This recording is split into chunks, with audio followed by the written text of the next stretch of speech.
And like the, dead of the night, and by that I mean 7 p.m. or something on, I think pretty sure it was a Friday. We just asked for forgiveness and kind of put these questions into the sign-up flow and ran as an A/B test with a small group. And, I'm fully expecting, okay, this is going to hurt our numbers, but maybe it won't be so bad, and I'm going to be prepared to advocate the power of this data that we're getting. And I was totally geared up, thinking of it started to write the framework for how I wanted to surface this. And we start to get the data for this thing. I'm not kidding, an improved conversion. There's no personalization, nothing past it, just the questions. It improved conversion by 5%. Just improved signups. And it's one of those what? Okay, this, what is going on here? Welcome to Lenny's podcast, where I interview world-class product leaders and growth experts to learn from their hard-won experiences building and growing today's most successful products. Today, my guest is Laura Schaffer. The week we recorded this chat turned out to be Laura's first week in a new gig as head of growth for Amplitude, taking over for a previous legendary guest, Elena Verna. Prior to Amplitude, Laura was VP of Product and Growth at a company called Rapid. Before that, she spent over 7 years at Twilio as head of growth and PM lead of the growth platform and the experimentation platform at Twilio. In our conversation, we dig into Laura's career growth framework and the importance of carving your own path versus waiting for one to be carved for you. We also get into a bunch of tactical and surprising advice around running experiments, making decisions on gut versus data, developing your growth strategy, and how to sell your product to developers. Laura has a wealth of wisdom, and I learned a lot from our conversation. With that, I bring you Laura Schaffer after a short word from our wonderful sponsors. This episode is brought to you by Public.com, who want to tell you about their new treasury accounts, which earn a 4.8% yield on your cash. That is higher than a high-yield savings account, while still being backed by the full faith and credit of the US government. Treasury yields are at a 15-year high, but buying US treasuries is super complicated. You have to go to a bank or navigate an ancient government website, or at least that was the case. Now you can move your cash into US treasuries with the flexibility of a bank account. You can access your cash whenever you want, even before your treasury bills hit maturity. There are no hold periods, no settlement days, just a safe place to park your cash and earn a reliable yield. Public will automatically reinvest your treasury bills at maturity, so you don't have to do anything to continue growing your yield. And you can manage your treasuries alongside stocks, ETFs, crypto, and any alternative assets. Do all your investing in one place and earn 4.8%, a higher yield than a high-yield savings account, only with a treasury account at public.com/Lenny. This episode is brought to you by Eppo. Eppo is a next-generation A/B testing platform built by Airbnb alums for modern growth teams. Companies like Netlify, Contentful, and Cameo rely on Eppo to power their experiments. Wherever you work, running experiments is increasingly essential, but there are no commercial tools that integrate with a modern growth team stack.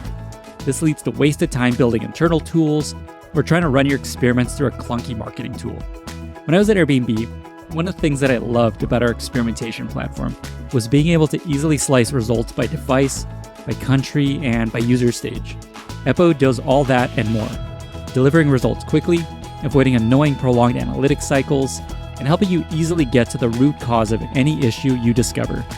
Eppo lets you go beyond basic click-through metrics and instead use your North Star metrics like activation, retention, subscriptions, and payments. And Eppo supports tests on the front end, the back end, email marketing, and even machine learning clients. Check out Eppo at geteppo.com, geteppo.com, and 10x your experiment velocity.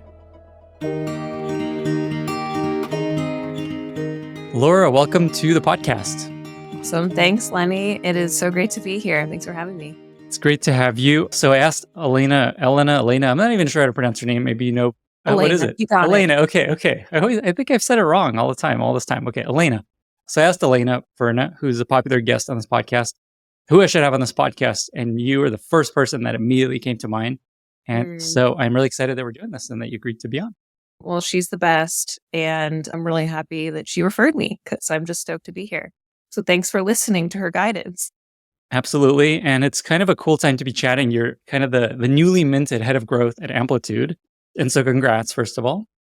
Thank you. Appreciate that. Yeah, this is my day 2.5 here.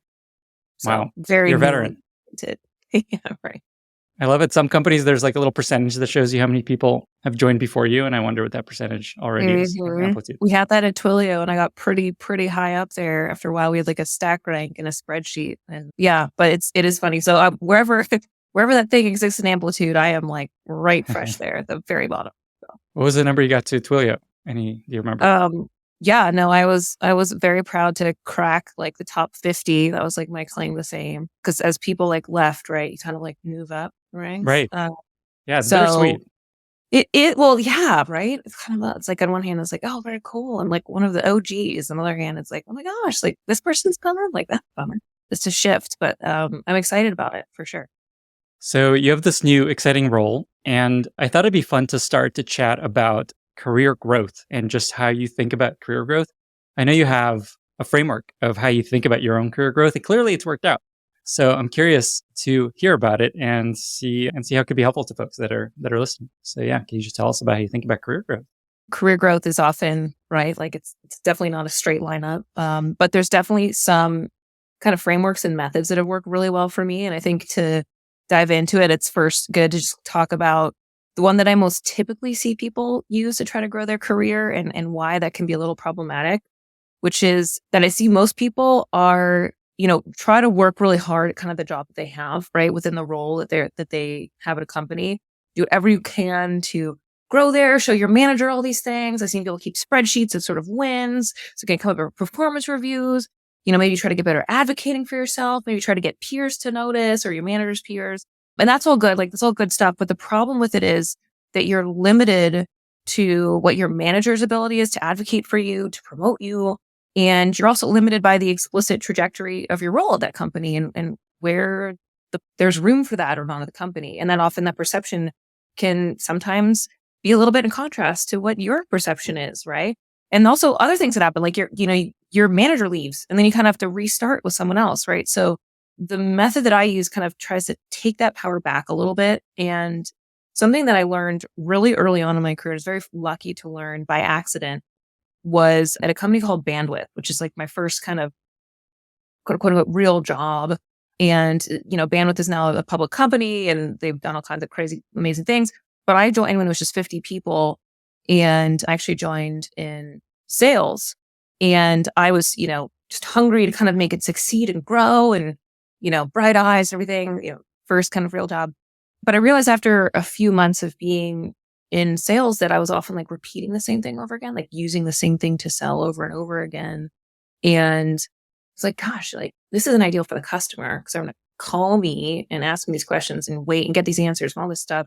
And it's not ideal for the company because they're like paying commission on this every time. Like that's not going to be efficient for our growth. And because we were small, I was able to catch our GM and I was just like, hey, I've noticed this pattern where like I'm repeating things kind of over and over again. And like they're asking the same thing. Like, I think we should put that online. I think we should make that available so they can just like see it and then buy it because we had an online checkout process. And I was kind of expecting him to be like, oh, well, I know that's important, but for this or this or another, like we need to we need to do it this way. And obviously I've thought all about it. And kind of thinking like, oh, I'm going to come in like this new person. He's just going to help me understand what I'm like missing here. There's like a little bit of that I was expecting. And he goes, wait, like, tell me more about that. What do you mean? And by the end of the conversation, he was like, hey, why don't you like go do that?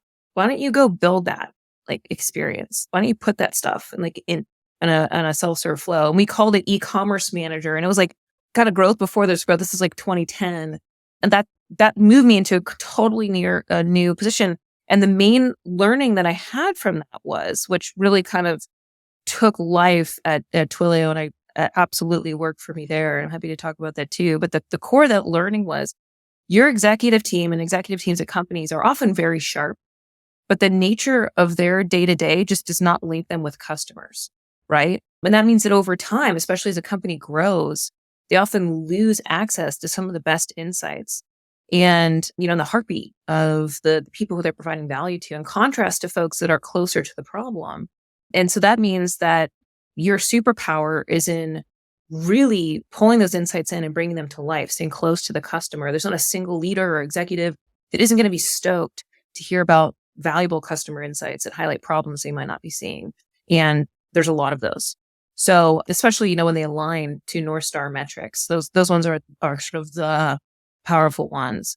That was the way that I grew my career at Twilio, and I'm happy to share kind of that journey too. Yeah, it'd actually be cool to hear maybe another example of that. But I think an interesting thing that comes up for me here is sometimes you may have an awesome idea and it may not immediately happen. It may not be like, yes, Laura, let's move on this right immediately.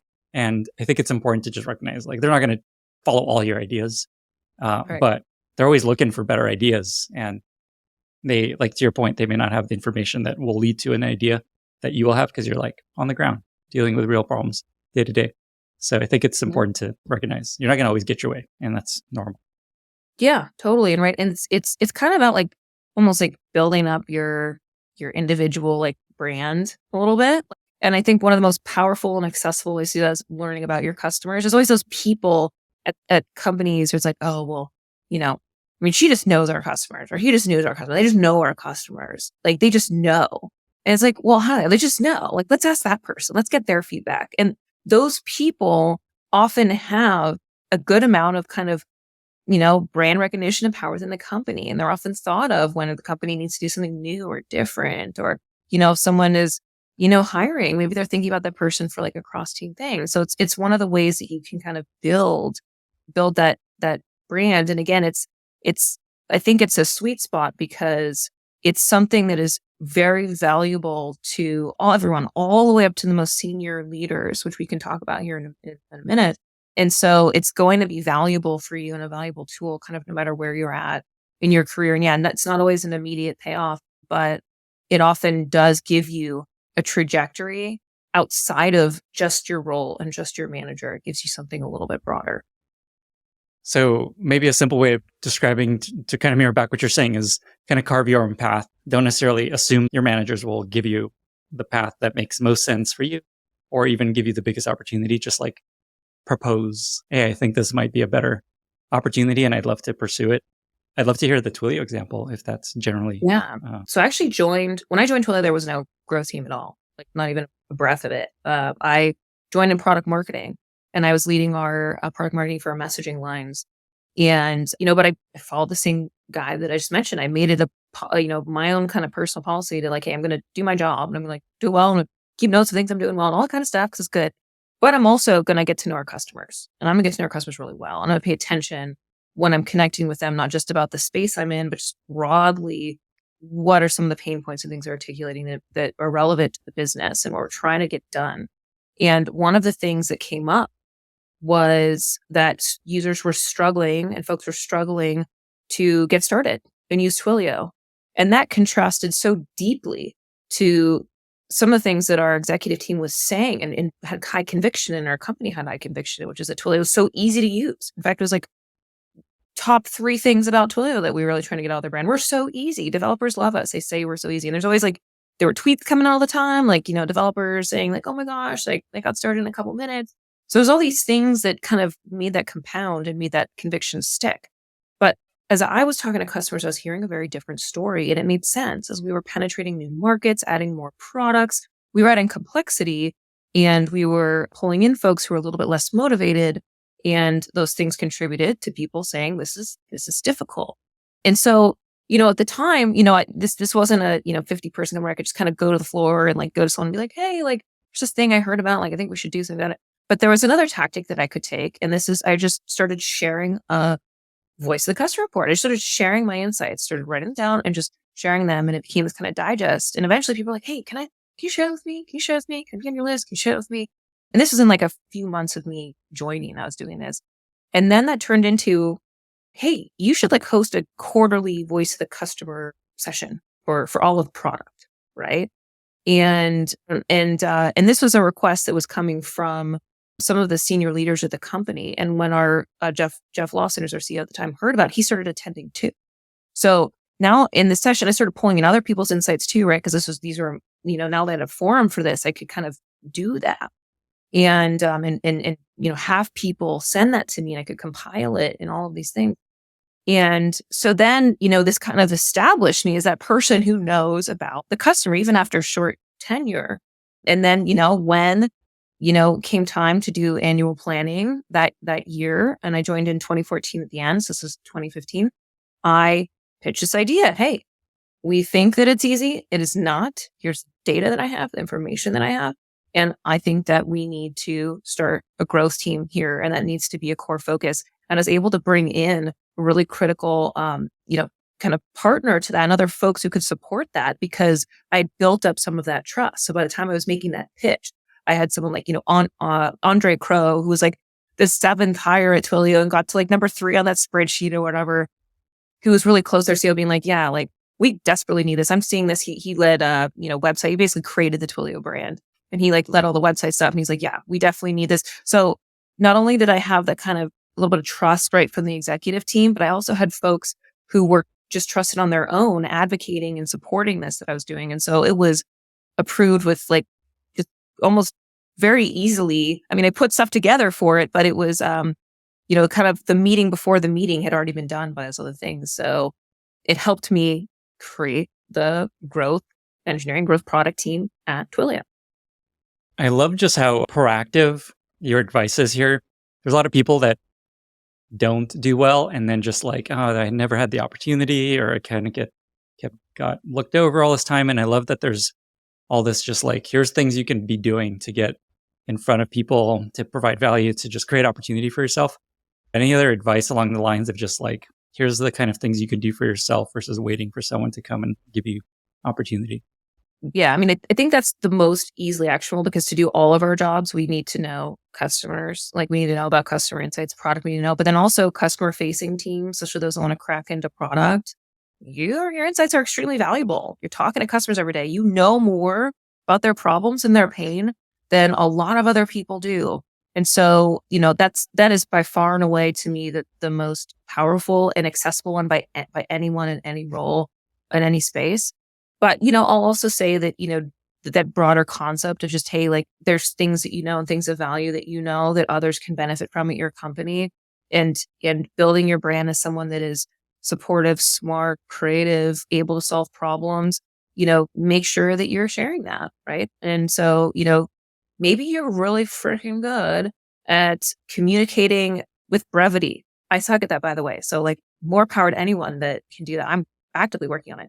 So share that, like go to your general Slack channel or whatever, and just be like, hey, like just wrote up like some tips for how to do it. Some ways that I am good at this. And those kinds of things can really go a long way towards people starting to view you as, an SME, and not just the space that you're in, but in sort of broader areas. And that can always present and open doors for you when other people are sort of looking up to you and seeing you as someone who's strong in ways outside of just the role that you're in. And SME is subject matter expert. Is that right? Yes. Thank you for unpacking my acronyms. That's another thing that I am actively working on. I got you. I'll be on the lookout.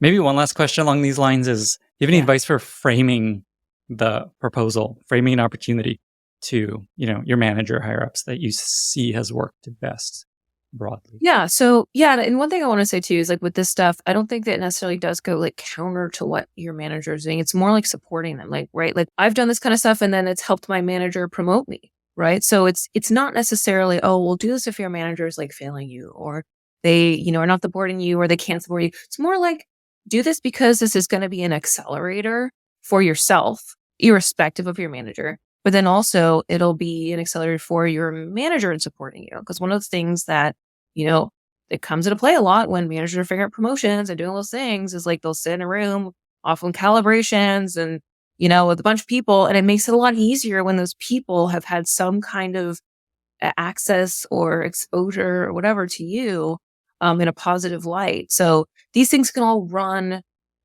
with, your manager and not against, but it's just another way of you kind of taking back the ability to build that momentum instead of relying on all of that going through one single other person.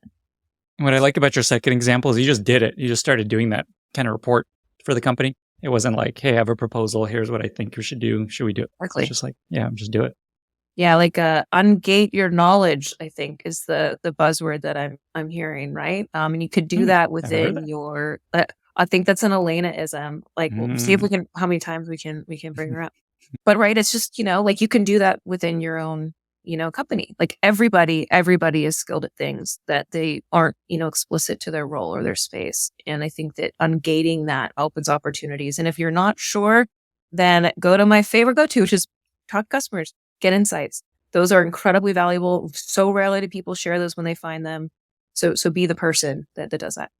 Another area I want to chat about is experimentation and growth in data, which makes sense. You have strong perspectives on being the new head of growth at Amplitude. So maybe we start with experimentation. Mhm. You mentioned that there's like a really interesting, surprising result in an experiment you ran at Twilio that kind of maybe changed your perspective on experimentation and what you think might work and not work. 100%. Yeah, I'm sort of fortunate to have kind of two mind-blowing experiments that really Mm. shifted the way that I think about growth. So one of my favorite ones, happened very early on at Twilio. So after I created this growth team, like one of the things that I saw as to me an issue was that at our sign up flow, we just asked people for a username and an email, like a password, and that was it. And that's actually relatively common at the time. This is kind of a while ago now. Like everybody kind of is segmenting users, but we didn't. And we actually there was a lot of existing conviction around that. I was like, hey, we're targeting developers. They, you know, they just want to get their hands on things. Don't put anything in their way. It's going to be disastrous. We don't want any shenanigans here with these folks. Let's just let them in the gates. But to me, this was a really big assumption to make and a very costly one. It's like, okay, if that's the case, we don't know, we're not going to know anything about anyone. And we didn't know who was signing up. We didn't know what they wanted to do. And that hurt our ability to understand how people were performing from a quantitative perspective. We were a little bit lost with prioritization. There was a number of implications here, but it's obviously a very contentious kind of space. So this is the very first thing that I did, the first experiment that I ran. I did, some research to understand, okay, what are the most important questions to ask? Like, what would I do really, really need to know? And it was stuff like, what language are, you coding in, and what's your use case? What product do you want to use? And then, there's, one around like, are you a developer at all, or are you something else? Cause there was sort of rumors that we were having not just developers sign up, which is this whole other interesting kind of story. And I, was thinking these questions that would also, potentially be things that our developers signing up would sort of understand why we're asking, that it would feel natural. But anyway, again, like adding anything to the sign up was very contentious, but I really just wanted to get a little bit of data on it. So I wanted to run a test. I didn't have a team. I didn't have an engineering team yet. And none of that stuff had been built out. It was just me, myself, and I. But like I said, I had started to build a little bit of trust and pulled in good old Andre, who I mentioned earlier, who, because he was an early employee and just he kind of had access to everything, like one of those people. And he had also was, supportive of this and kind of had similar hunches. And so in like the, dead of the night, and by that I mean like, 7 p.m. or something, on, I think pretty sure it was a Friday, we just asked for forgiveness and kind of put these questions into the sign up flow and ran as an A/B test with a small group. And, I'm fully expecting, okay, this is going to like hurt our numbers, but maybe it won't be so bad, and I'm going to be prepared to advocate the power of this data that we're getting. And I was totally geared up, thinking of like started to write like the framework for how I wanted to surface this. And we start to get the data for this thing. I'm not kidding, an improved conversion.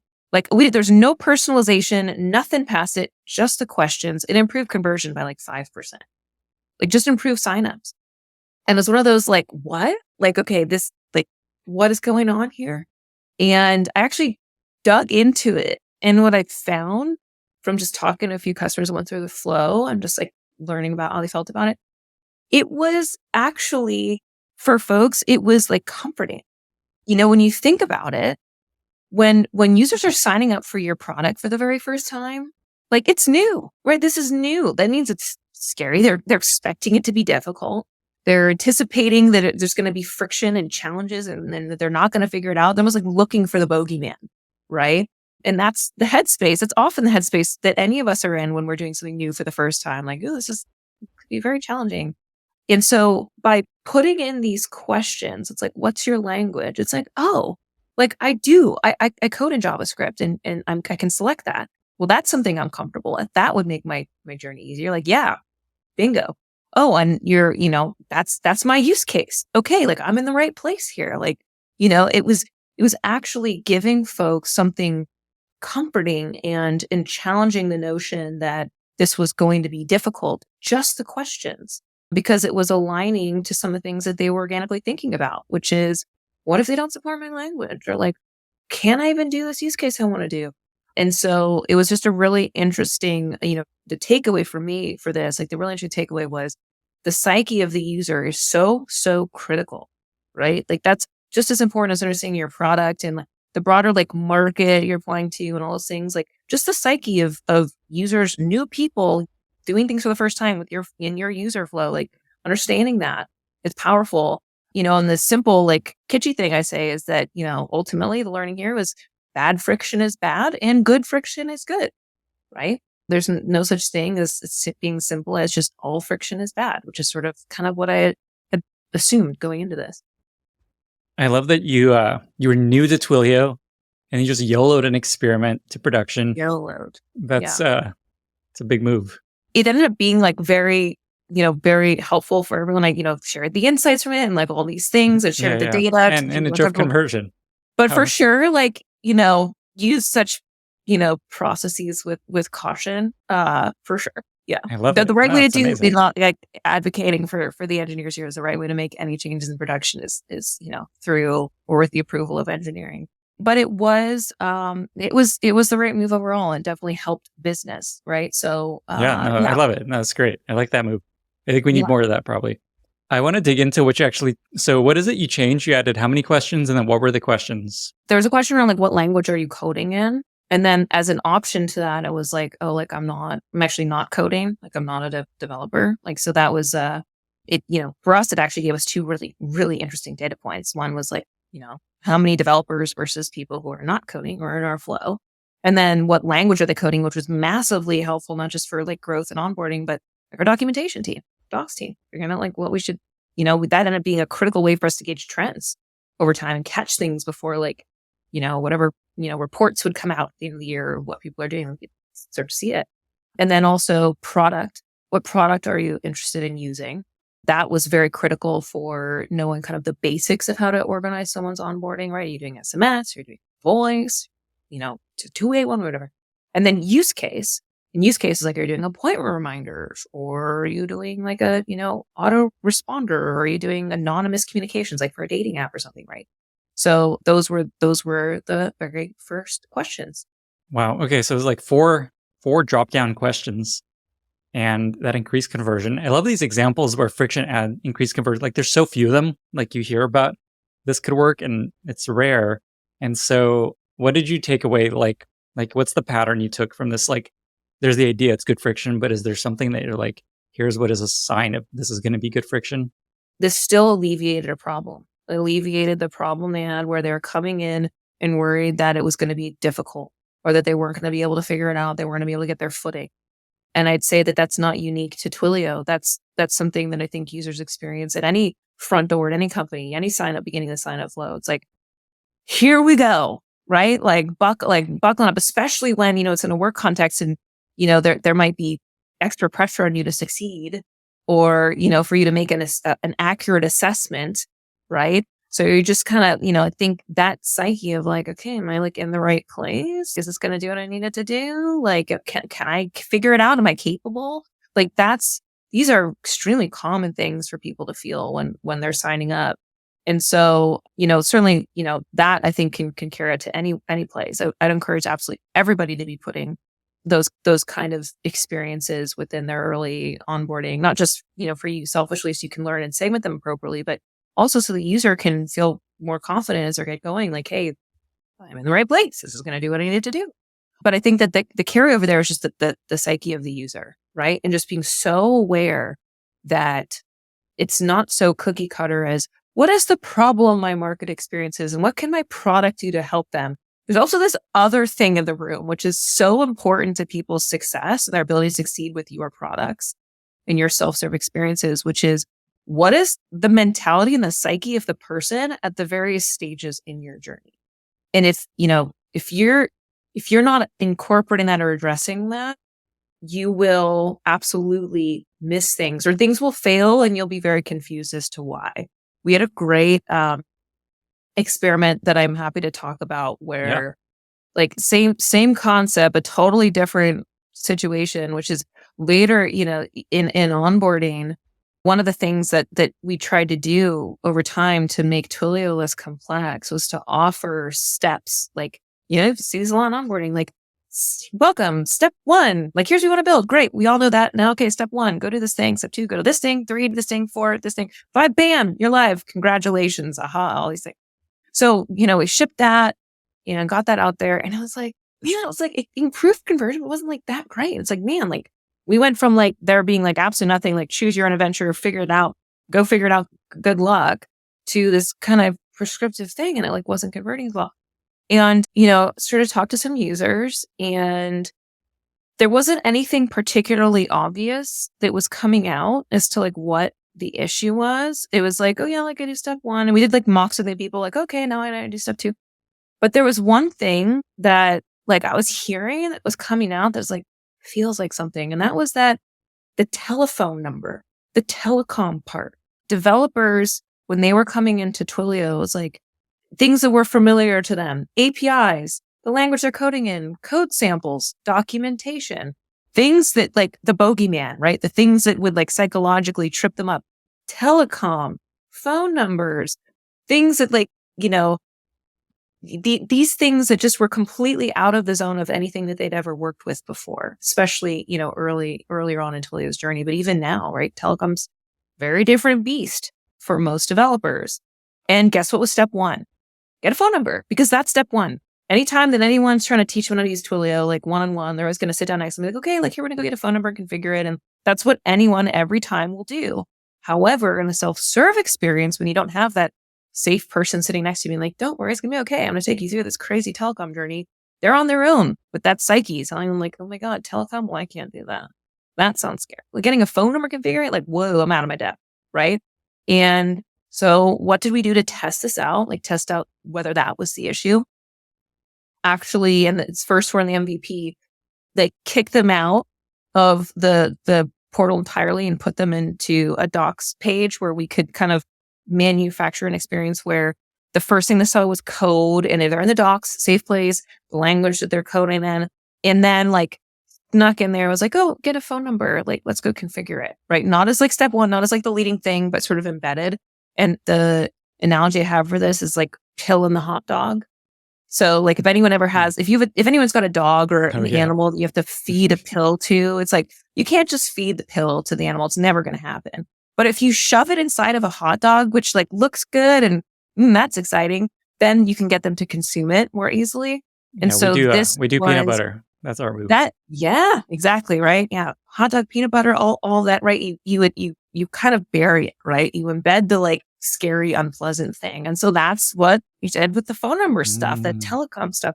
And guess what? Even though we're a good amount of the console and they're going off and we had no easy return button, it converted better because we were addressing the big problem that was there at the time, which is their psyche. They were not ready to come in and immediately be thrown into a phone number experience. That was, letting the bogeyman out to party. And that's not what was going to work. We needed to put that bogeyman pill in the hot dog. And so, then, once that validated, then we can actually go through the business of putting that into the onboarding flow correctly. And then that converted even better. But yeah, so again, the psyche of your user is such a critical thing to be thinking about. And if something like very logical isn't converting well, sometimes it means that you're battling against the psyche of a user and you want to take a step back and, think about and learn about where someone is psychologically in your space. Feels like you had this experiment that was like a complete redesign of the onboarding flow, and that didn't work. And then your second attempt was like a different approach that's like a full onboarding flow. And I'm curious, do you have a take on just when you run experiments? And this is something we dealt with a lot at Airbnb and other places. Like, you just redesign the whole thing? Or is it better to iteratively work from where you are today and just experiment piece by piece towards some future, much better experience?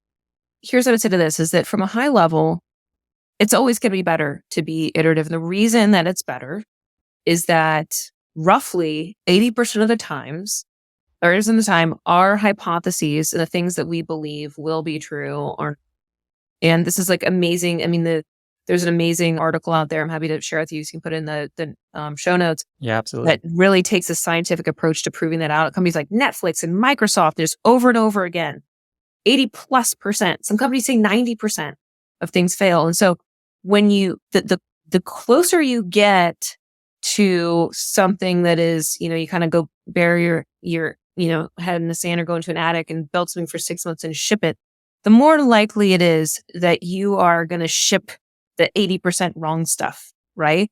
Whereas the more iterative you are, the more likely it is you're going to catch it sooner. And, failure doesn't have to be a wall. It can be a compass, right? It can be the thing that leads you to the right thing. And so, you always want to, as best you can, get stuff in front of customers so that you can get that compass and, get that compass activated, know where to go. And so that means doing, ugly things. I tell my teams all the time, if it's not embarrassing, you've gone too far, right? Got to be embarrassing. The first thing, that was embarrassing. Kicking people out, onboarding, spend all this money and like whatever to get them into your sign up flow. And then the first thing we do, get out of here, right? I mean, that's nuts. But if it hadn't validated, that would have been a very cheap, but very valuable learning. And instead, it was a very powerful, cheap learning in the other direction where, okay, now we know we can invest in it. We know that's the right thing to do. So always better to be iterative so that you are letting failure work for you instead of having it be a trap that you fall into. I know that stat you just shared is like per experiment, you're probably wrong 80% of the time. In my experience, launching a whole redesign is negative 100% of the time. I've grown weary to avoid that as much as possible, which is like, you kind of know that. You're taught that as you go into growth and product, but you're just like, no, come on, let's just make it awesome. Just redesign this whole thing. Especially, your designer's always like, now let's start again. Let's make it amazing, but it always ends up being negative. And you're like, okay, well, it's too late now. We got to launch this thing. We don't have time to start again. Well, it's funny. I mean, in the article, Cindy, you'll see like it was written by somebody from Microsoft who kind of built the experimentation platform and did all these cool things. Like as he went into actually trying to apply a scientific method of figuring out like how often people are wrong about their hypotheses and what they're planning to do. He's like, I wonder if like that applies to us here at like Microsoft. There's even for him that kind of question of like, and it bore out, right? Like it's just, and I think it's challenging to, when there's a lot of smart people in the world in this space doing things, and it's very difficult to think, gosh, am I really wrong? Like 80+90% of the time. But when you think about it, it makes total sense, right? Because what has to happen for something to be successful? You have to understand the problem perfectly. You have to then understand who's having the problem perfectly, the customer, at what time they're having the problem. Then you've got to put the right solution in front of them to solve that problem. Maybe you got the problem right, all that stuff right, but your solution, something off, right? Or maybe your solution is right, but maybe it's just not presented or not communicated in the right way. You could have any one of those things off and it's not going to succeed, right? It's not going to have, the metric impact you're expecting it to have. So in that context, it's almost like incredible. We do succeed 20 to 10% of the time, given everything that has to line up. And so I think it's one of those things where, you really want to go into it embracing that. Okay, this isn't about how smart I am or how good my team is or any of that stuff. It's just, hey, the logic of this is challenging to get it right. And let's embrace that. And let's lean into that knowledge and make it a part of our strategy instead of fighting against it. Have you found anything that helps you increase those odds? Or is it just, this is the way of the world and you probably can't significantly increase the chances your experiment works out? So here's the thing. I mean, I think there's very little that we can do to make that space easier, right? All those things have to be figured out. And so I definitely think that that everybody is going to be in a space where their original, ideas, untested ideas are going to be around that hit rate. However, the way that you go about validating those can be totally different. And you can be very fast about validating those ideas. And that's the key, right? And, A/B testing is one of the most expensive kinds of ways to validate an experiment, right? It, often requires design and engineering and the PM or growth person or marketing person who's crafting it, right? All these things are investments that take a lot of time, even for simple things. And then you have the time factor. How long does the thing have to run to have an impact? So all of that is extremely expensive. And so I think the key is to just think through, okay, what are the things I can do to quickly validate what these ideas are and you can do that with painted doors, right? Which is where you test rate the concept and the idea before it exists versus the actual experience. You can do mocks, like if you've got a designer, create those mocks for that experience, put it in front of people, see how they engage with it. That can be so powerful. You can invalidate tons of hypotheses at that state. You really want the only things you want to get to that kind of that deep A/B testing environment are ones that have been kind of vetted along the way. And that way you reduce your fail rate, right? Because you're failing faster by using other methods. So, I think I'd more advocate for that side. Like, let's fail fast by using those tools rather than figuring out a way that you can rise above where everyone else is operating and figure out ways to solve all that complex stuff better, because that's going to be challenging, but you can always get better at experimenting and validating things faster. This episode is brought to you by Writer. How much hype have you been hearing about generative AI? So much. But how do you take it from a shiny toy to an actual business tool that helps you do your actual job? Writer is an enterprise-grade generative AI platform built specifically for the needs of businesses and already widely deployed at world-class brands like Uber, Spotify, HubSpot, and UiPath. With Writer, you can break through content bottlenecks across your organization, from marketing web pages to sales emails to in-product messages, to creating high-quality on-brand content at scale. And unlike other AI applications, Writer's training happens securely on your data and your style and brand guidelines that you provide specific to your organization. The result is that you get consistent content in your brand voice at scale. Get AI that your people will love. For a limited time, listeners to Lenny's podcast can get 20% off if they go to writer.com/Lenny. That's writer.com/Lenny.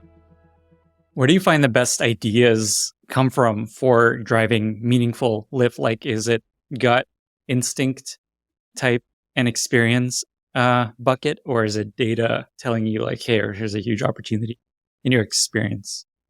I'm a very data-driven person. Like I self-describe and think of myself that way because, in large part because of that, I feel right. You have to be constantly checking yourself, and data is a really great way to do that. But I definitely think that I would be described as someone who's going more by their gut when looking at data and results, just because of the way that I approach it, which is I'm very comfortable and very confident in using qualitative responses and things like that and supplement to quantitative data to make a decision. And that puts less of a burden on the quantitative to really make an assessment whether something was working or not. One of the things I see, I think sometimes goes against whether folks deal, although I'm seeing kind of things shift a little, is that 95% confidence rate, right? I came from, my background, in college, I was in a lab running experiments or really publishing to a journal and stuff. And we had to have that 95% confidence rate, had to, because the things that were coming out of the lab and being published were influencing things like how we do education and how we understand how bias works and when it shows up and therefore how we can combat it. Things where if we're wrong and saying a bunch of baloney, that can cause some significantly bad things, like false positive, false negatives in that context can be very, dangerous, for lack of a better word. You think of other, pharmaceuticals, there's the 95% confidence rate belongs in some companies and some industries because the risk of failing the impact of a false success is very high. But those of us converting users and trying to upsell folks, we're very fortunate to not have that level of burden on us, and we can take advantage of that, right? And so there are definitely times where I will advocate for and I will push for and I will myself use lower confidence intervals than 95%, especially if that doubles the amount of experiments that you can run in a year, right? End of the day, these are all methods that we use to try to validate the hypotheses that we have. And if you have, if you're doing a 95% confidence interval, you're still accepting a 5%, some amount of false success. do that a little bit more, challenge you to do that a little bit more, and then run way more experience. If you look at the net of what your team is doing over the course of a year, what you're doing over the course of a year, you will be positive. Wow, that is a big idea. Idea of releasing the p-value confidence interval for experimentation and data teams. Everyone would be happy to be excited about this. Probably maybe not some data scientists on teams. Do you do that? And how do you actually, is that how you operate on your teams? Just we don't need 95% confidence. So I'll say this is actually very critically important. You must have this game plan set before you run something. A failure mode that I've seen so many teams fall into is they'll run the experiment or whatever it is, and then they'll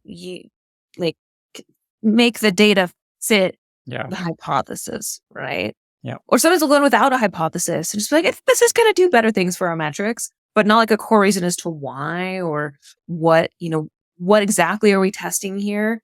And so this is another area where you could absolutely fall into that trap. Let's hovering at 80. I think it's good. That Laura person said it was cool. So I think that's fine. That will always be a trap, right? So it needs to be very deliberately thought of in advance as a way of hey, here's what we're going to validate this. And always, always, always, if you're going to, accept more risk of a false success or false positive, false negative, you want to then be really thinking about how you're going to harden your validation of a hypothesis. For example, let's take that one we talked about with Twilio, where we're kicking people out and we're sending them to that, the pill and hot dog experiment, right? And we're sending people to that experience to kind of hide the phone number. In that case, right, let's say that we were going to accept a lower confidence interval. I would very much want to see qualitative feedback to confirm that hypothesis was true. I want to be looking at the qualitative data from the ones where people were thrown into the existing flow and ones put into the docs, that one of them felt more confident and more like this was really easy to get through. And they felt familiar territory and things like that. And I'd be wanting to hear from the ones who were in the other one, things like, oh, I kind of got stuck on that phone number thing. Or kind of figure this out, but it feels like I'm out of my depth. I would want to be looking for other things to corroborate the hard data that I'm seeing, right? And yes, it opens the door to, whenever you open the door to more risk acceptance, you are going to have some false successes there. But all of these things together can overall make it more likely that you're shipping more things that are going to positively influence the customer. And again, I can't say it enough. It is a huge risk in and of itself to not ship as much as you possibly could in a year. That is a huge risk given that very high fail rate. So, I wouldn't, to those data scientists, and I've, chatted with a few in my time. What I try to explain is that article, that data, that the 80%, that's hard data, right? About what a detriment it can be if you are, if you don't run enough experiments. You could literally, if you just run 10 in a year, odds are maybe 2 of random impact, 2 of a course of an entire year if you kind of take that approach. So, data scientists can understand, hey, if we do this, if we move this down, we can double or triple, whatever it is, the number of experiments we can run. And overall net, that's going to result in, more successes that will overall net us to a positive place. You can still tell a data story to the data scientist about why you're doing this. Again, this is why, when you ask that question, identify. It's a very data-driven person. But I think, some of the methods that I use can, sound at the surface level as more oh, I'm going by my gut. But again, very data-driven is just embracing the reality of some of the hard data that I don't think we all embrace or are even aware of sometimes about that fail rate. This is awesome. This is a big idea. Have you written about this anywhere for folks that maybe want to try this approach at their company? And if not, you should. I appreciate that. It's funny. It's on my general life to-dos is to start writing some of this down. I have 3 children, one of whom is 5 months old, 2 and 4. And so sometimes I'll start to write, and then one of them will crawl across the keyboard, and this by one of them. I mean, all of them multiple times. But eventually, yeah, I'll be very happy to do that if folks would be interested. I'm always happy to do whatever I can to help empower folks with knowledge to do better, because none of this is secret sauce, really. It's just sort of learn from experience, and it's always better to learn from others' experience than your own. It's faster. So yeah, I aspire to, Lenny. I think that's the best that I can say, but eventually my kids will get older. I hear this and maybe I can do so. Hopefully. Cool. So maybe if you're watching this YouTube, leave a comment if you want Laura to write in depth about this idea and spread it to your company. Okay, I want to talk about growth, but I have one last question just along the lines of experimentation. Is there any other, just like, I don't know, big lessons or takeaways of running experiments that would be interesting to share? I think we kind of got into this one like a little bit, but I just really want to exclamation point underline it, which is that notion of kind of making the data wrap to fit like a concept, I think a lot of teams are, feel and are under a lot of pressure to show progress, right? And what did you do this month? Where do the metrics move? And like, and it can cause folks to feel like they have to do that, where it's like, oh gosh, this experiment, like everyone's got the experience where you run an experiment and you're like looking at the data, refresh. Oh my gosh, it actually performed worse, or it's like not the same. And gosh, we got everyone really excited about this thing that we all like worked on really hard. Like, oh my God, what are we going to say in the QBR or, the monthly report or whatever it is that sort of these things, the results come to light.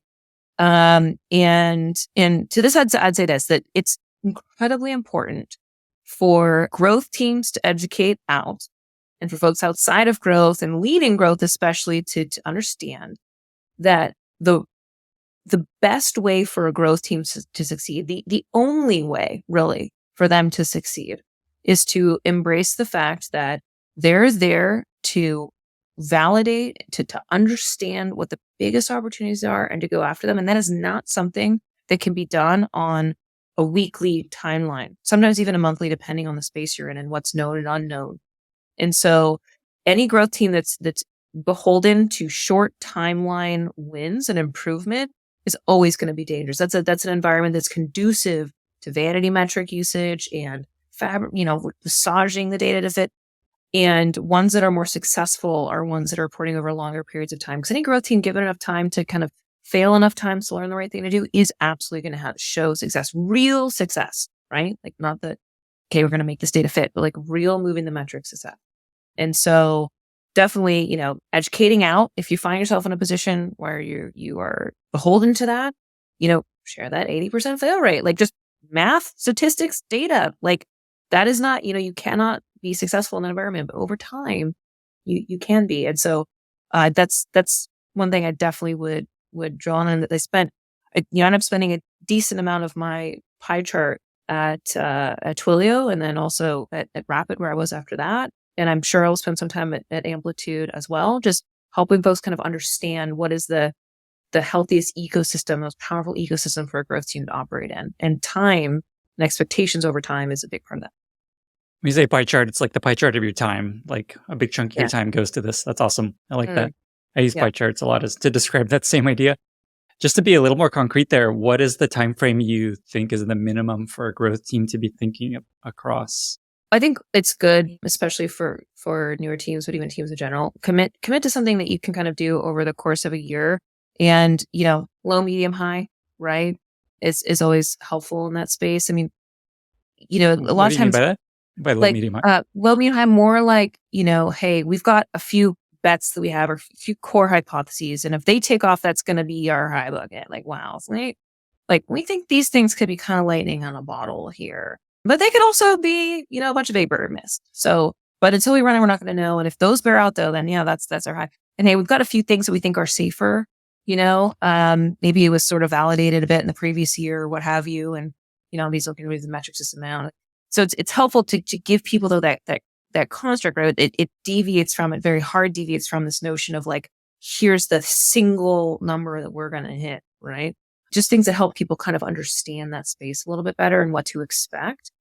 And because of that, it can be a little bit lumpy. Like, there were some things that we released. I mean, it was truly for the most number of years. So it's kind of easy to talk about this construct here. But like, there's one thing that we did that generated like tens of millions of dollars in the pipeline. It was really, really powerful and took, some time to kind of navigate and validate. Other times we did like that onboarding stuff that's talking about like kind of like catching those things. Like that was, kind could happen on a little bit of a faster clip, but still, took some time to validate and understand. But yeah, over the course of a year, you should generally kind of be able to commit to movement, but help people understand the methods there so that they're not coming at you on a weekly basis being like, and what did you do these past couple of days? Okay, I gotta follow up on a couple of these things. What was that big change at Twilio that led to tens of millions of dollars? This is part of the course that I teach at Reforge. So Amazing. I Good think plug for Reforge. What's the course called? Just so folks want to check it out. activation retention. I think it's live. Awesome. Is my part. I think it's live right now. I'll give you a link so we can We'll link to it in the show notes. But the high level version is this was kind of deeper into my journey at Twilio. This is fast forward a few years, kind of build up this team and some cool things going on. But I was really looking for kind of what's like the next big thing for us to do. Like what could that be? And I noticed, remember as that the question very back in the day when I asked about like the kind of developer versus not developer folks in our we saw that little non-developer little doodad was kind of growing, right? We were actually the number of people in the ecosystem who were identifying themselves as not a developer were in the space. But very interestingly, they were, as we kind of got more refined in our understanding of those folks, a lot of them wanted to build with Twilio. Like, there was a hypothesis of like, oh, well, maybe they're lost. Maybe they just want pricing. Like maybe they signed up by mistake. And I was like, nope, they're here to build. They want to build, and they kind of struggle through the developer onboarding and some of them would succeed and some would. But anyway, it was all about identifying like, what did they need to succeed? Like, if we made them successful, could it contribute to dollars? One of the core learnings I'd heard from sales at the time was, hey, it's very challenging for us to get the kind of folks when a developer's not involved yet to go from 0 to 1 to get something off the ground. But man, if we can get them to do that, if I can get them to $1 and spend, I can get them to 5. I can get them to 5 and get them to 50, get them to like 10,000. Then I can get them to 100,000. This whole long journey, like, hey, Laura, if your team can just get them like off the ground, man, we can do so much. So yeah, the journey is all about, okay, what were the things that were missing in the experience we were offering? And, ultimately was they couldn't write code from scratch. That was really difficult. And also we're going to stand up a server. That was difficult. But we ended up iteratively experimenting a way to validate those hypotheses and what's the right way to do this. And yeah, it was great. It's called Quick Deploy on Code Exchange. Anyone can go there and deploy an app without having to write code and kind of get an aha moment there with Twilio. That is awesome. So basically it's like a low code Twilio app. Yeah, it ended up kind of being like, we had a lot of like pet names, like nicknames for it. I think probably the one that most succinctly describes it as just it ended up being kind of a create your own demo experience, which, made you talk about the psyche of people, we talked about how developers telecom until it can be intimidating. We'll talk about like this, the non-developer, like sometimes the buyers or like the people who are, instant buying decisions. Like for them, it was like, not only was it like telco, but it was like the developer stuff was inaccessible.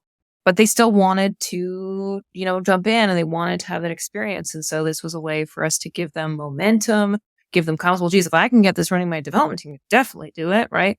And so it was a very powerful kind of, moment where we could really address the psyche of those users, get them excited about Twilio, and then give sales kind of the ability to give something powerful to those non-engineering buyers and folks they're talking to. So Genius looking back seems like an obvious win. I imagine it was not. One of my readers suggested that I start a series of the story of a feature and kind of walk through the discovery, ideation, development, iteration. And this feels like a really interesting example of that. But anyway, cool. I got just a couple more questions. I know we've been going for an hour now, so I have questions. I don't want to let you go just yet. And they're on growth. So one question is just, you worked at Twilio, which is very product-led growth. You're now at Amplitude, which is more sales driven. And I know you're trying to go more product led. I know Elena talks a lot about this, how every company needs to have product led motions. Otherwise they're going to be disrupted by someone that comes product led. And I don't know what hires, which bucket would they fall into? Yeah. Between the like SLG and PLG. I mean, for me, it's, they're kind of two sides of the same coin, like, growth, product growth and sales. It's all to me, very thematically the same stuff. The difference is that with growth, you are selling with your product. With sales, you are selling with your service. And so it's all about, okay, what are the things that we're missing in the experience we were offering? And, ultimately was they couldn't write code from scratch. That was difficult. But we ended up building And with sales, you're selling with person, like one-to-one. And, so companies need to be, employing both of those forces to optimally convert their audience.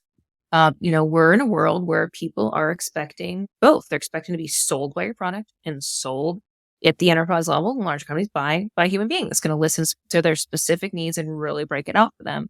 And, if you only have one, you're gonna miss stuff. So absolutely, I think you want to those two forces together working well. And obviously, there's sort of different stages. Things work differently in different spaces.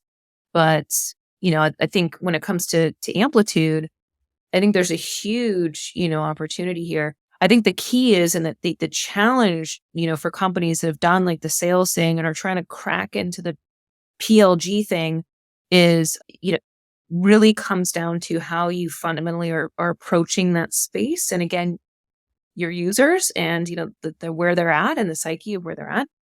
I think a lot of companies will say, well, okay, like, hey, we're going to do this PLG stuff. Let's take that sales, like enterprise, whatever offering that we have, and let's, chop it up a bit and like cut access here and like cut out this feature here. And we're going to like slap this plan out and we're going to put a price on it. And we'll maybe have like hours of debates over whether it's like $10.99 or like $104 or like 75. And eventually someone will win that battle and like slap it on and then kind of see what happens.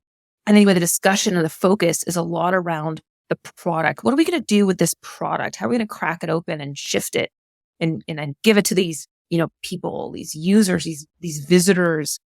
And what it's missing, I think, is, and a lot of times it's easy to miss, is that when we're doing PLG and we're shifting from sales to PLG, we need to reset.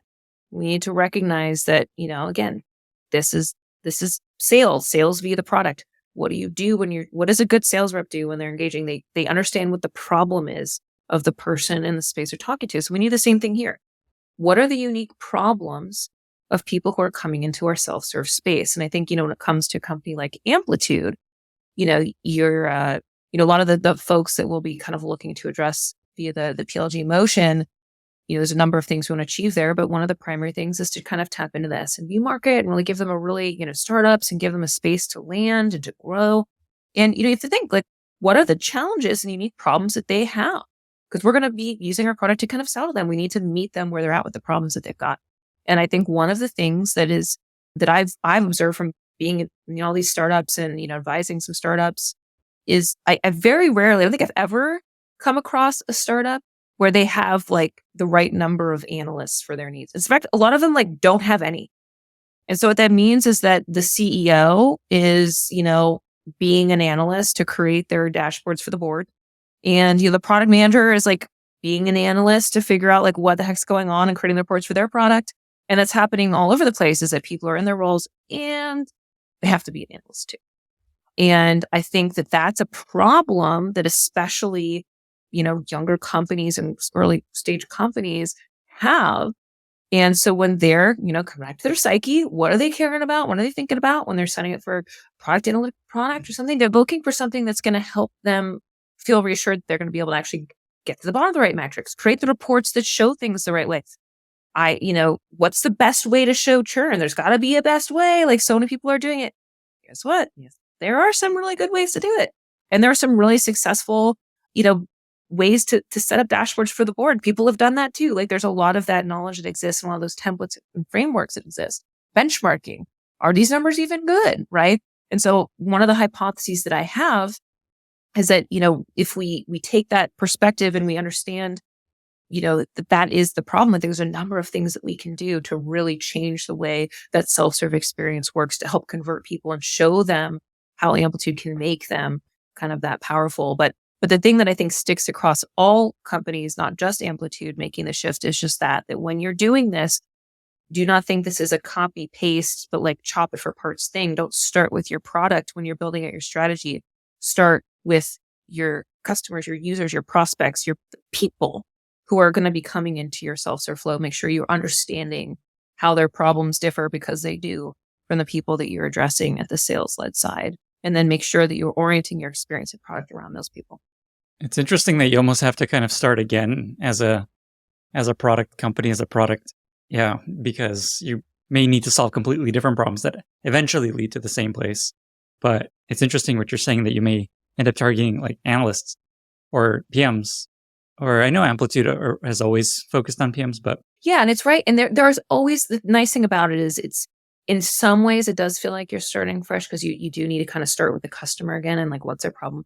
But in a lot of ways, you can carry over a lot of the same knowledge. I mean, at that point you kind of know what's working well. Like Amplitude, for example, does have a ton of knowledge around what some of the best ways are to set up reports. Like there's a lot of things that they have the momentum going. Sort of like, where do you choose that momentum and how do you put that and curate that in front of users and make sure that they're getting the right things?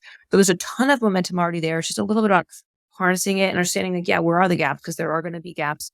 But, anchoring in a customer problem is, I think, the way that you start any new product, any new thing that you're releasing, should always think about like the customer and the pain point. So no different than when you're doing, PLG for the first time or cracking into it, you need to be thinking again, starting again with the problems they have, the psyche that they have coming to your space, so that you can build something that is going to effectively make them feel like, oh, you can solve my problem, you get me, and show them how your product's going to do that.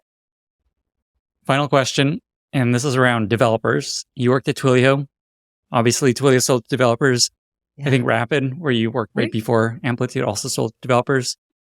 Selling to developers feels like such a hot space right now. There's so many startups that are just building developer tools, such a huge market. It used to be not. It used to be like, there's not a market in developers. They're not going to spend money. There's not enough of them. And now it is a big popular spot.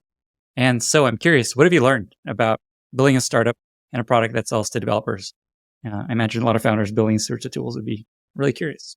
The first is that developers are just a very different audience from any others. I've seen so many people who have come in strong, done growth really well or product really well with other audiences, and like, oh, like I'm going to take all those learnings out, pivot into serving developers. And it ends up being a very steep climb because developers are so different. And let me give you like a couple just fun facts that make them really different. And some of these have kind of some interesting stories. One is developers, like almost 2-1, do not look at your marketing website at all. They go straight to your sign-up flow. So what that means is all that beautiful context that you're setting and, the product pay and pricing, all that stuff, like very often they're skipping all of it context free and going straight to your sign-up.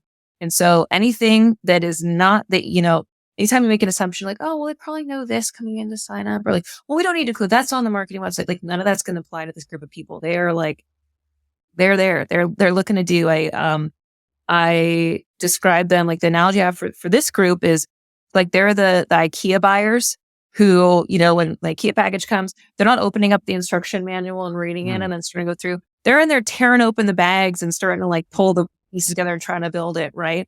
They'll come up for context and steps and such when they get stuck, if they're motivated. So that's one thing. And then, another one is just the aversion to talking to sales. And I think everybody can, hearing that time, like, oh yeah, well, I hate sales too. Man, when I sign up and get bombarded by sales, that's the worst. I totally get that. But developers are on this whole other level. There was a FANG company who signed up for Twilio, built a POC, launched to production, all this, and operated in that space for months without engaging once with sales. Who was trying to reach them, right? And I ended up being the one that talked to them like first, because they like reached out to support because there was something about their delivery that was off there, like missing a feature. And they did not want to talk to sales. They ended up talking to me. And this is when I was in product marketing. And I was like my first exposure of like, these people do not want to talk to sales, and then there's another one where like a giant retail company where like the engineering team signed up with their personal email addresses so they wouldn't get bombarded by sales. It was only like later that we like found out. Anyway, it's so, but the thing that's most important, these are fun facts, but the thing that is, I would say is the most important to leave with listeners here is what makes them so different? Like why? Like why, what's the deal here? And it stems from their charter and their responsibility. So, if we put ourselves in developer shoes for a minute, if a developer is required to use your product, especially if they're like the primary user, the primary builder, it's really important to recognize that they're responsible for that. If your service goes down, that's their responsibility, not just for themselves, but their team. If the pager wakes up someone because the service they bought from you goes down, that's on them. If, turns out that it doesn't work with the systems that they said it was, well, that's on them. Like, doesn't integrate with the data the way that, everyone wanted it to, that's on them. Everyone looks at developer when it's not working right, and it cannot work right in so many ways. That's their failure. It can cost them their job. It could cost them the trust of their team, cost them their reputation, and that means that the stakes are very high for them every time that they're adopting something new. So they can't afford to take someone's word for it, especially a sales rep who might have some other motivations, right? From their perspective, right? They can't afford to trust your content or someone's word. They must do it. They must prove it to themselves. And so that's why for developers to be bought in, they need to do something, build something, a proof of concept at the very least, if not kind of like moving further than that. And so that means they're going to be pretty darn deep in their self-serve experience with you before they're ready to commit. And so if you're a company that is providing, that requires developers to build, right? You must invest in self-serve experiences in order to effectively convert your audience. And you should be thinking of them something akin, your self-serve function and growth folks, someone akin to Salesforce, because your sales developers are not going to accept sales coming in and trying to convert them at that stage. I love that you always come back to the psyche of the user and how, in this case, developers, like, here's why they're responsible for this thing. Mm-hmm. Salespeople are going to convince them this is going to work, and it's not. And that's a really interesting tool, and that's a really cool takeaway. Is there anything else that we didn't cover before we get to our very exciting lightning round? Lenny, I think we covered it all, man. You got all my questions and more. So with that, welcome to the very exciting lightning round. I've got 6 questions for you. Are you ready? I am so ready. What are 2 or 3 books that you recommend most to other people? I'm a big believer in happiness, not just like, because, being crunchy or, we should all be happy, but also because it helps us do our best work and just we're more creative and all this. So one is Simple Path to Wealth by J.L. Collins. I don't ignore the data that money is something that often gets in the way of our happiness. I know so many smart people that just have not figured out the whole like managing their finances thing. And this book will cover all of your basics. It's very easy to read. He's got an audiobook that he narrates himself. Simple Path to Wealth, J.L. Collins. He's fantastic. What's a recent movie? Oh, wait, there's more? Oh, there's one more. Let's do it. Let's do it. Happiness, which is Atomic Habits by James Clear. It is, if you ever want to change something about yourself or something's like not quite working for you, this guy will give you a framework to change it. Guaranteed. I really enjoyed that book.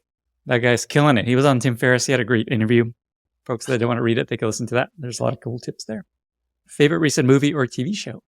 Unabashedly, The Great British Baking Show. I love that show. I love that show for like all the reasons everyone loves that show. It's like heartwarming and like makes you feel good and uplifts you, but also because it is a competitive show. Like they're trying to be the best baker and they're out there helping each other. They're like a big family. Like most reality competitive TV shows that I see, all of them are like cutthroat. They're sabotaging. So I'm just endlessly fascinated also by like the psychology of what's happening here. I want someone to do like a research paper on it. Like get to the bottom of why they're all like helping each other. It's wonderful though. It's wonderful to watch. Interesting. It always comes back to psychology with you. I know. I feel like I'm like really, really sinking deep in there, but it's true though. It's like very interesting to me. So, I love that show. What's a favorite interview question that you like to ask in interviews? I love asking about a ship or release that is not cherry picked by the person you're talking to. You can get it a lot of different ways. The thing is, everyone has like a big success story. Everyone does. So it really doesn't actually tell you very much to ask someone like, what's a great thing you released? Because everyone can tell that. Instead, take that away. What's the most recent ship is a really easy one because like recency time. But there's other things you can do to like kind of take that out, like just give them specific parameters for a ship that they shared or whatever. And that will allow you to listen more and learn more about their frameworks versus the, outcomes. Because if you're picking a random ship, odds are it probably wasn't like fantastic. So they're going to want to talk more about how they approach getting there. And that's what you want to know about to know if they're going to succeed, what their frameworks are they approach things. That is cool. I've never heard that one. That is a really clever idea. What are 5 SaaS products that you use in your day-to-day work? Can't say Amplitude. I know, right? Still learning which ones we have here. But yeah, I'll just share sort of like the ones that I like a lot that I've used elsewhere. So one is Hotjar. Hotjar, Qualaroo also works. Just anything that allows you to put some quick little thing in front of customers, get that qualitative feedback we talked about. It's a critical supplement to quantitative data to understand what's really causing the change or not causing the change, A or C. So that's important. I will say Amplitude is a fantastic tool that I have used. And I would have said that if I hadn't just joined Amplitude. All right. I got to use it. I know. I got to use it for the first time at Rapid because we use Amplitude, and it was awesome. So again, like asterisk because I'm like working there now, but I do actually like it.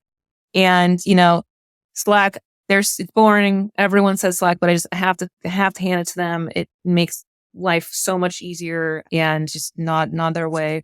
And then Builder, which I'll also put an asterisk on that one, but I really want to serve because a lot of people don't know about it, and it's really helpful. I do advise them, so I'm like in their corner. But this is another one I also say would be a powerful one. I think a lot of teams get stuck.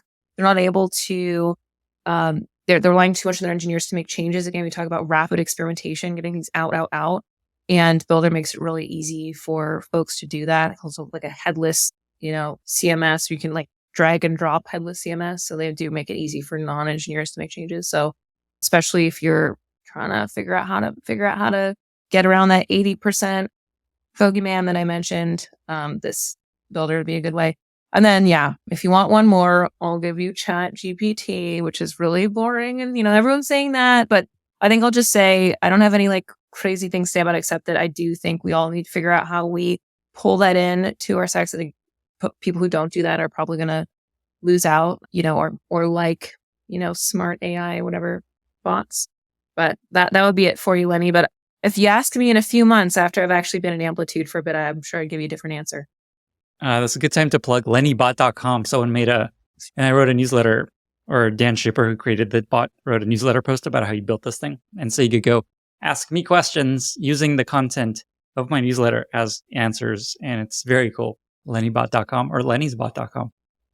Amazing. There we go. I didn't know about that. Well, there you go. I changed my answer. Yeah, there you go. That's all you need. 2 more questions. What is something relatively minor you've changed in your product development process that has had a lot of impact on your team's ability to execute? Yeah, the be embarrassed thing, like I mentioned earlier, like be embarrassed by the first iteration. If you are not embarrassed, you've gone too far. That really speeds up ships and helps people celebrate the unpolished as opposed to feel embarrassed about it. So just embracing that. Awesome. And final question. I know you just started Amplitude, but do you have a favorite pro tip for how to use Amplitude, or maybe a hidden feature people may not know about? You tell me a day, 2.5, but I'll say one thing that was super cool, actually, that someone put together on my team at Rapid, literally right before I left. He put together a video of how powerful Amplitude could be when linked up and integrated with other things, like in this case, Hotjar and Segment. There was like a Amplitude report that someone had kind of created, and there was something that was kind of an anomaly happening there. Like users were kind of using something in a way we didn't kind of expect. And Amplitude, one of the reports surfaced it, but of course then we want to know, like, well, why is that happening? And so we could find out what the event is, and then using Segment, find out what that name was, and look at Hotjar and actually go in and get screencasts of people doing that exact event. And from that, we were able to kind of form some really concrete hypotheses about what actually was causing it. And so, obviously, talking to customers is very powerful. But in this case, just that simple use of kind of connecting and threading those technologies together could really get a good picture of that without needing to engage customers. So kind of the power, I'd say, of the tip would be how you can really amplify what you get out of Amplitude when you use it with. Amazing. Laura, we covered a lot of ground: career, experimentation, growth, embarrassment, psychology. Thank you so much for being here. 2 final questions. Where can folks find you online if they want to reach out, learn more, maybe send you an appreciation or 2? And 2, how can listeners be useful to you? Yeah, find me on LinkedIn. I don't post a lot. Again, I will blame my 3 children. Eventually, I promise that I will, but I'm pretty good about responding to messages. So definitely link with me there. And then, yeah, what listeners can do, I think, yeah, I mean, I'm always happy to hear feedback, suggestions, all that, but I'll just say, I also know that it's a little bit crazy out there right now, especially folks working in tech. So I'm also cognizant of what I might be able to do to help all of you. I know, there's a few places I advise and, rapid hiring. I know of a few folks that are hiring, strong growth people and product folks. So if you are interested in learning more about that, don't hesitate to hit me up. I want to make sure that I help as many people as I can in that respect, because it's, trying times, and I'm sure you've heard it and read it, but if you're laid off, this is not about you. It's not your fault. This is crazy world we're in. Things will get better, and I would feel very lucky if I could help even one person land. So feel free to hit me up about that too. Awesome. And maybe if you share some links, we could include links to open roles in the show notes. Yes. I know there's a few that don't have JDs open yet. They're that hot off the press, but I'm happy to, surface a few things there for sure, because I know that makes it easier for people to know. Awesome. We will do our best with the show notes then. Laura, thank you again for being here. Yeah. Thanks so much for having me. This was awesome and so much fun. Bye, everyone. Thank you so much for listening. If you found this valuable, you can subscribe to the show on Apple Podcasts, Spotify, or your favorite podcast app. Also, please consider giving us a rating or leaving a review, as that really helps other listeners find the podcast. You can find all past episodes or learn more about the show at lennyspodcast.com. See you in the next episode.